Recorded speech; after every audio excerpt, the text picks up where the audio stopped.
Friends, welcome to Sun vlogs. இன்றைக்கி வந்து கேசரி பண்ணலான்னு இருக்கேன். இது வந்து எல்லாருக்குமே தெரிஞ்சது தான். தெரியாதவங்க நிறைய பேர் இருப்பாங்க. நிறைய பேருக்கு சில பேருக்கு தான் அதை பர்ஃபெக்டாக பண்ண தெரியும். அதனால சொல்லித்தரலான்னு.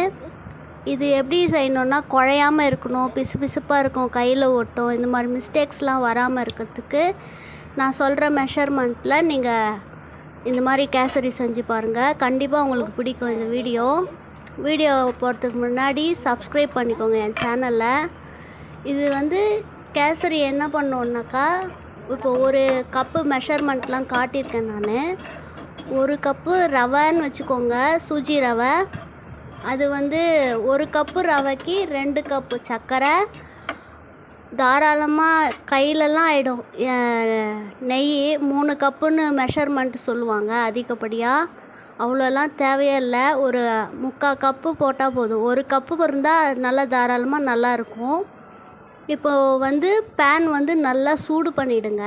சூடு பண்ணிவிட்டு ஒரு 4 டேபிள் ஸ்பூன் அளவுக்கு நெய் நல்லா சேர்த்துட்டு முந்திரியை நல்லா ஃபஸ்ட்டு ரோஸ்ட் பண்ணிக்கோங்க தீயாமல். இப்போது ரோஸ்ட்டு பண்ணிவிட்டு அதுக்கப்புறமா திராட்சையும் தீயாமல் பக்கத்தில் இருந்து நல்லா உப்பி வரும்போதே எடுத்து வச்சுடுங்க. இல்லைன்னா தீஞ்சு போயிடும். இன்ஸ்டண்ட்டாகவே அதுவும் சின்னதாகிடும், கருகி போய். அதெல்லாம் இல்லாமல் பார்த்துக்கோங்க. இப்போ வந்து நம்ம என்னென்ன எடுத்து வச்சுருக்கோன்னா, 1 கப்பு ரவை, 2 கப்பு சர்க்கரை, 3 கப்பு தண்ணி விடணும். இப்போது 2 கப்பு வந்து ஓவராக இருக்கும். ஆனாலும் ரொம்ப ஸ்வீட் சாப்பிட்றவங்களுக்கு அது கரெக்டாக இருக்கும். பார்த்துக்கோங்க, உங்களோட விஷஸ் எப்படி இருக்குன்னு பாருங்கள். உங்கள் விருப்பம்தான் முதல்ல, இல்லையா? நிறைய பேர் சர்க்கரை சாப்பிட மாட்டாங்க, சில பேர் ரொம்ப விரும்பி சாப்பிடுவாங்க எக்ஸ்ட்ராவே. இன்னும் 3 கப்பு விட்டால் கூட நல்லா தான் சாப்பிடுவாங்க. அதெல்லாம் பார்த்துக்கோங்க. நார்மலாக சொல்கிறது வந்து 1 கப்பு ரவை, 2 கப்பு சர்க்கரை, 3 கப்பு தண்ணி. இதெல்லாம் இருக்கிற மாதிரி கரெக்டாக எடுத்து வச்சுக்கோங்க. கொஞ்சம் கேசரி பவுடர் கலந்து வச்சுக்கோங்க. 3 கப்பு தண்ணின்னது வந்து நல்லா ஹாட் வாட்டராக இருக்கணும், நல்லா கொதித்த தண்ணியாக இருக்கணும். இப்போ வந்து முந்திரி திராட்சையை வந்து 4 டேபிள் ஸ்பூன்னு நெய் விட்டு நல்லா ரோஸ்ட் பண்ணி தனியாக எடுத்து வச்சுக்கோங்க. அதே கடாயில் நெய் இருக்கு இல்லையா, அதுலேயே நம்ம ரவையையும் போட்டு நல்லா ரோஸ்ட் பண்ணிக்கோங்க. பச்சை வாசனை போனால் போதும். ஒரு 2 நிமிஷத்துக்கு கண்டிப்பாக நல்லா ஃப்ரை பண்ணி வச்சுக்கோங்க. ஃப்ரை பண்ணதுக்கப்புறம் நல்லா கொதித்த தண்ணி இருக்கு இல்லையா, அது 3 கப்பு விட்டுட்டு நல்லா கிளறி விட்டு நல்லா வெந்து வரப்போ சர்க்கரையை போடுங்க. 2 கப்பு சர்க்கரையை போட்டுட்டு அப்பப்போ நெய் கொஞ்சம் விட்டுட்டே இருங்க. அது ட்ரை ஆகாத அளவுக்கு பார்த்துக்கோங்க.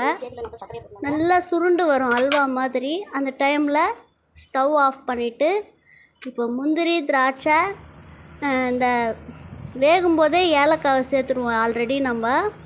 இப்போ முந்திரி திராட்சை எல்லாம் சேர்த்துட்டு நல்லா கலந்து விட்டுட்டு ஒரு ஒரு ஒரு பிளேட் எடுத்துகிட்டு நல்லா வாஷ் பண்ணி, சுத்தமாக வாஷ் பண்ணதுக்கப்புறம் நெய்யை நல்லா ஸ்ப்ரெட் பண்ணி விட்டுட்டு அதில் வந்து இந்த கேசரியை வந்து செட் பண்ணிவிடுங்க.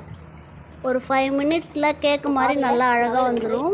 இதில் சுட சுட நல்லா சூப்பராக இருக்கும். மறக்காமல் இந்த வீடியோவை பார்த்துட்டு செஞ்சு பாருங்கள். உங்கள் கமெண்ட்ஸை எனக்கு சொல்லுங்கள். நல்லா வந்திருக்கு, எனக்கு ரொம்ப டேஸ்ட்டாக இருந்தது. நான் சாப்பிட்டு பார்த்தேன். நீங்களும் கண்டிப்பாக இந்த மாதிரி செஞ்சு சாப்பிடுங்க. மறக்காமல் கமெண்ட்டில் சொல்லுங்கள். மேலே வீடியோஸ்க்கு சப்ஸ்கிரைப் பண்ணிக்கோங்க, லைக் பண்ணுங்கள், உங்கள் ஃப்ரெண்ட்ஸுக்கும் ஷேர் பண்ணி விடுங்க. தேங்க்யூ ஃபார் வாட்சிங். கேசரி பவுடர் கலர் கலந்துக்கலாம். இப்போ 2 ஏலக்காய் போட்டுக்கலாம்.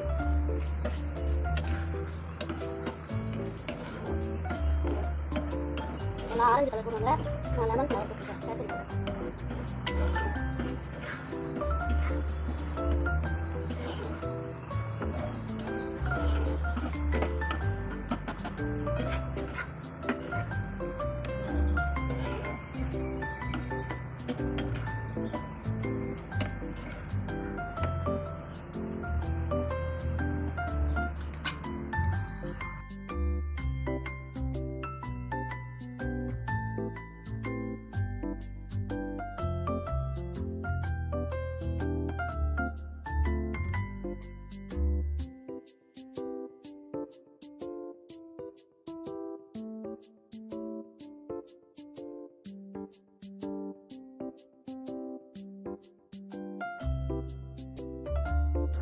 கல்யாண வீட்டு கேசரி தயார்.